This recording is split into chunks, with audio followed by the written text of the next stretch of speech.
government has chosen a provisional winner in the selection of the country's third telecommunication player. The group of China Telecom and business tycoon Dennis Ui's Udena Corporation is poised to become the country's third major telco player. Should this become final, will the third player eventually give a better and more affordable telecommunication service to Filipinos? I'm Pia Hontiveros. This is On the Record.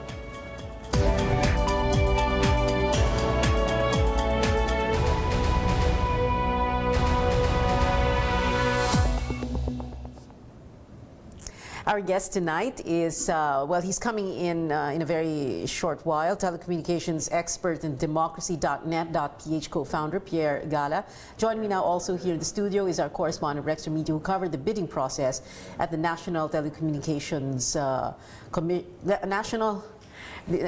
National Telecommunications Commission's office. We're also going to speak to Information and Communications Technology Acting Secretary Eliseo Rio and Better Broadband Alliance lead convener Mary Grace Santos by telephone. But let's begin first with Rex, since you're, and I'm sorry, I apologize earlier. Rex and I were already talking. There's so much to talk about, Rex, no? But yes.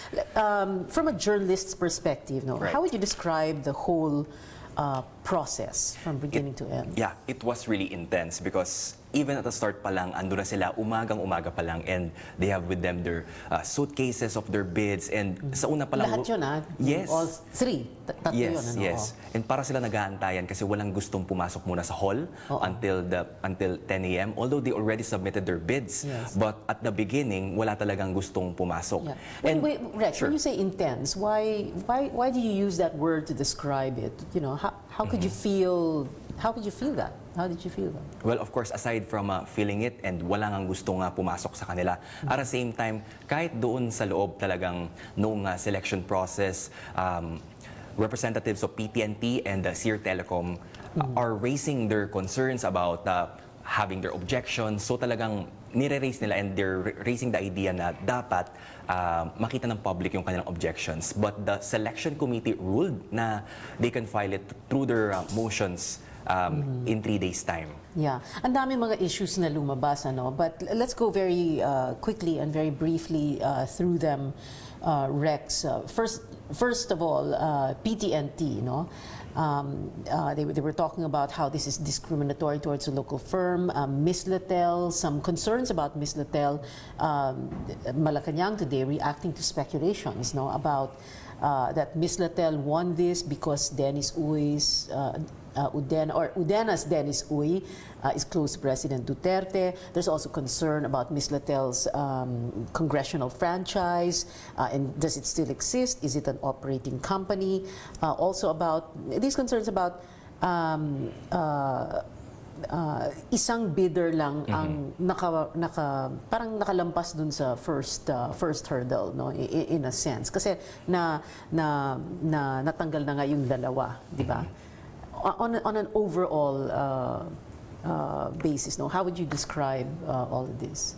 Well, at first kasi it was Sear Telecom who was disqualified because they lacked the necessary requirements, documentary requirements. That's why they were disqualified. And after 30 minutes, it was PTNT who was disqualified because of they lacked the certificate for technical eligibility. Yeah. That's why even doon pa lang talagang considered na yung Miss Latel consortium as somewhat not really declared as winner, pero parang ganun na rin. And they were really relaxed talaga at the start pa lang. Yeah, all right. Well, Pierre Gal is here now. Thank you, Pierre, for being here. Very quickly, before we go to Secretary Rio, who's waiting on the line now, how would you describe this entire process so far? Successful. Successful. Groundbreaking. Groundbreaking. What else can we call this? This transparent is ba? Very much so. Very transparent. Yes, ever transparent. since you guys, you know, yes, observing everything very yes. up close, right? Not just during the bidding process itself, but ever since February, when we were crafting the TOR along with so many stakeholders. This has been a very transparent process. We meaning the democracy.net.ph, Better Broadband Alliance, various other stakeholders. Yes, so very, many. very involved in Yes. this entire process. Okay, interesting. So you say transparent, successful, groundbreaking. Okay, let's talk first to Secretary Rio on the phone now. Sir, thank you for joining us. Good evening. Thank you for inviting me. Yes. Well, Secretary, can we begin with that? No, we have Pierre Tito Galia here of democracy.net.ph, and he's describing this entire process so far as transparent, successful, groundbreaking. How do you react to that? Well, actually, this is almost a year in the making. No, we had so many public hearings, public consultations. We even demonstrated how to use the how to fill up the necessary forms that are in the bidding documents, no? Yeah. And we had the final version printed, publicized September 21, if I'm not mistaken. And 15 days later, it became effective, no? Because there were no more suggestions that were added, no? Yes, Secretary. So that was in October. Yes. Well, Secretary Rio. Yes. Secretary, what you're saying is that you left no stone unturned. You involved as many people as you could. You did everything possible to make this, as Pierre Gallos was describing it, successful, transparent, and groundbreaking. Yes, ma'am. And actually, we even invited Globe and Smart so that they may comment if there are some portions of the terms of reference that may be well, to their disadvantage. So they were there. Yeah. Well, very briefly, Pierre is here. No, Pierre, and I wanted to ask you, this is something that democracy.net.ph and Better Broadband Alliance feel strongly about. You had wished that there had been at least 2 qualified bidders. Oh, yes. Why is this important, briefly? Well, because we could compare the committed level of service numbers. Just that. But it would have been ideal if we could demonstrate, not just to the Philippines, but to the world, that this model, which is now being praised by the International Telecommunications Union, if we could compare 2 bidders with their 2 numbers, that would have been great. Oo, hindi yung dalawa pa na disqualify early on in the game without having seen everything. No, right. sana. It would have been nice if we could compare the resulting 456.80 number against any of the other 2 disqualified players. Secretary Rio, how would you react to that, sir? Oh, yes. Actually, the points were not humanly, there was no human intervention here. The points were done in a software. I think Pierre was very, very instrumental in contributing. Ikaw pala ang All the salamin. contenders did, all the contenders did was to put, for example, in coverage, there are 42,000 barangays there. So they all they have to do is, okay, year 1, these are the barangays that I'm going to put services. And the software will put the points there, no, without any human intervention. So, well, the one that was opened is the one, because it was the only one qualified, was the Odenya offering, no? Oh, and yes. it was 456 something. Yes. We would like also to see the others, no? But unfortunately, since they were disqualified, their bids were sealed, no? So that if they are granted their motion, then this will now be open and compared to the one that is now the present provisional new president. Yes. And if they are better, then they will be the one. They will become the new major player, no? Okay, so may possibility pa. Kaya we call, that's why we call Ms. Latel provisional. But indicators are they are going to come up with a MR, no? Motion for reconsideration. Yes. But they saw already the points of Odenya, no? So if their points in that field, second folder, is lower than that, then they will no longer push with their, because it will be a useless, no? They will win in the motion, but they will lose in the final opening of the. Secretary So Rio. that is why, Yes. ma'am, I think one of them already withdrew their court petition. Yes, ang PTNT. But Secretary Rio, I hope you don't mind. We need to take a very brief commercial break. We'll be right back. Please stay on the line, sir. Ha? Sandali lang po. I will, ma'am. On the record, we'll be right back. Stay with us.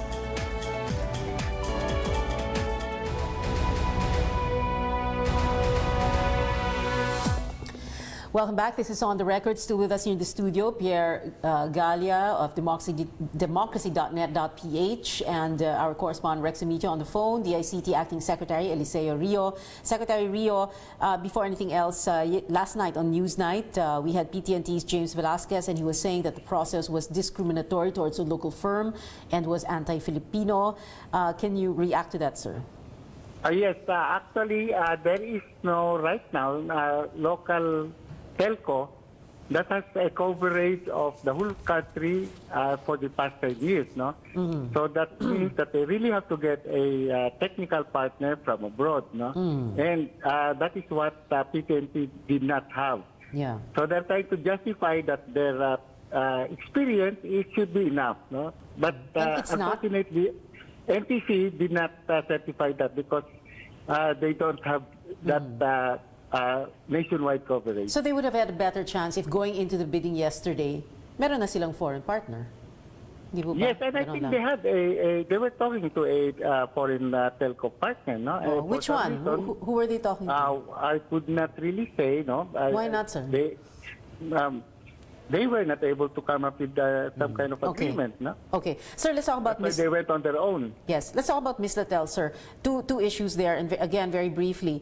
Malacanang today reacting to the speculation and denying it, no, Ms. Latel didn't get this because Udena's Dennis Uy is close to President Duterte. And the other concern, this was brought out by a think tank called InfraWatch PH. Itong concerns about the legislative franchise of Ms. Lacom. Okay, on the concern that it is some kind of a moro, no, that could only be true if PTNT and Tier 1 would be part of the moro, no. So how could that happen? We have to have this stage. These two have to be part of the the actors in this moro. All right. And itong, So we believe that. And yung legislative franchise, yung concerns about Ms. Lacom's franchise. Yes, but that is a private matter. That is beyond the scope of the NTC. Yes. That has to be resolved by the two agreeing parties in that document where Okay. they signed that agreement. Secretary, I hope you don't mind mag-jump in po si Pierre and Rex here. First on yung sinasabi kagabi ni James Velasquez. Of course, what happened today was that they withdrew their petition doon sa Makati RTC. No? So yung Ms. Latel, PTNT saying discriminatory towards a local firm, anti-Filipino, Pierre? There have been multiple opportunities since last February to have raised such language. In fact, they were given all chances prior to the publication of the official terms of reference on September 21. And we ourselves of democracy.net.ph were continually pushing for various suggestions, some which were adopted, some were not. So if they're saying this now, why only now? Oo, may sinasabi si Sec Rio na meron naman silang kausap no, na foreign yes. partner sana. Pero ayaw daw niya sabihin, would you know, Rex or Pierre? No idea, really. Dead air. Pierre, you know. What? Me? You know. No, I know. All I know is that if they're fighting this hard, then probably their committed level of service might be higher than 456.80. So okay. that's an indicator. We don't know. Ms. Latel's, let's focus on the yung legislative franchise. No, is this something we should be concerned about? This they should have conducted a 30% stock offering 5 years after getting the franchise in 1998. You have an interesting explanation for that. Let's try and not be too technical, but Sure. enough detail so that people need to understand this. No? So I want the viewers to listen very closely. Right. The law, the franchise law, is very specific. It doesn't say upon the issuance of the franchise. it says upon the commencement of operations. All right. To be able to operate, the NTC must issue them a provisional authority or a certificate of public convenience and necessity. Okay. They apparently do not have one, meaning they could not have operated since 1998. 98 eh. Oo. Yes. So what does this mean? It's either that they applied for a PA or CPCN and the NTC did not issue them one, or they did not apply at all. Meaning, this is something that a court has to decide whether. But is there something irregular with that? Yung hindi pala sila nag-apply ng CPCN? Yes, definitely. If you have a franchise, you cannot allow it to be dormant. Okay. And this is one of the reasons that we have been urging Congress, the legislature, to form a joint committee to review legislative franchises periodically, every month, every 6 months. And or there are so. so many of that Yes, they there give are. out. Ano? Yes. Okay. Well, we need to move on. No? So, ito, Secretary Rio, Yes, ma'am. itong final question na lang po sa inyo. Are we just hearing all sorts of attacks against the, I can't say winning bidder, but the provisional winner? Ganun po ba yung nangyayari? Kasi yun yung isang sinasabi ng mga tao eh. Now that, complaints about Misletel, ganito, na naging anti-Filipino, etc., etc. What is going on as far as you're concerned, sir? Yes, I think the bottom line here is what they committed, no? And what they committed would bring us to the level of our neighboring country, no? For example, they committed 55 megabits at their lowest subscription cost, no? That would take us near Singapore, no? So ito ho yung, but in exchange for this commitment, they put their money, they are saying to us, I am so confident of my commitment that here, itataya ko itong aking performance band, you can get that if I do not keep my promise. So ganyan ho well, the myth of our, the highest committed level of service. Okay. Secretary Rio, final words from you. 15 seconds. Oh, yes. Thank you very much for giving this opportunity. This is a very transparent. In fact, it was praised by the International Telecommunication Union, and we had plenty of support from ITU. They gave us expert advice here. And in fact, all of these cases that they are now dumping into us will not really prosper, no? Because talagang ironclad yung sense of reference. All right. Secretary Eliseo Rio of the DICT. Sir, thank you very much for joining us. Thank you very much for inviting me. This is On the Record. We'll be right back. Stay with us.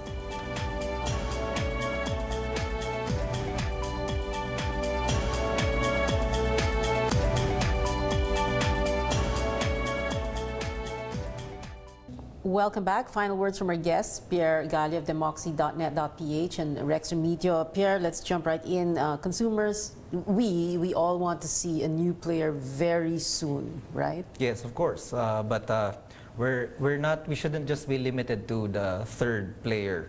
We should push for ICT reforms so that in 2020 we can probably bring in 3 more.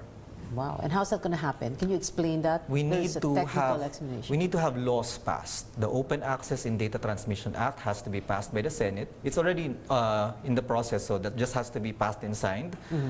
Amendments to CA 146, the Public Service Act, which needs to merely go through Senate and then be passed. CA because Commonwealth Act. It is yes, that old. And then there's the Mobile Number Portability Act, which is currently in BICAM, which should be signed very soon. We're hopeful. Yeah. But without what we call spectrum management reform, which still needs to be filed in the House of Representatives, and which we don't have time for because of the elections. Without it, we cannot have 4th or more mobile players. Spectrum management, managing the spectrum. Yung spectrum is, ito yung mga frequencies. megahertz, Yes, ito yung frequencies, yung megahertz, kilohertz, ng ganyan, which affects telecommunications, broadcasting, maritime, law enforcement, military. So it has to be a comprehensive framework. Yeah, because right now, Globe and Smart have what? 70%, in both of them in total, they control 70% of telecommunications frequencies. Yeah.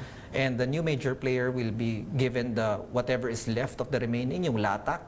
Therefore, what needs to happen now is once such a law is passed, everybody will be at the same starting gate, and then everybody will be subject to the same rules. Spectrum will no longer be treated as something that you can trade, something that you can sell from one company to another. Among other things, which we need to get done so that we can have a 4th, 5th, or 6th by 2020. Oo. So Rex, of course, itong 4th, 5th, 6th, no, and you have like Yes. 10 seconds to talk. Okay, okay.